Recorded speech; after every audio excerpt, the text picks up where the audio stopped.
Hi! Welcome back to my channel!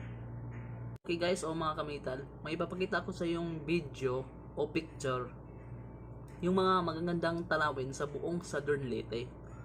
Ito guys, magandang mga tanawin po ito. Pwede po natin ito puntahan pagkatapos ng quarantine.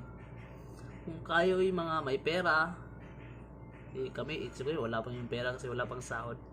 Tapos, ayan guys, pwede natin yan puntahan. Yan po yung picture o video yung ipapakita ko po dito sa video na to. Yung mga magandang tanawin. Sa buong Southern Leyte po yan mga kamital.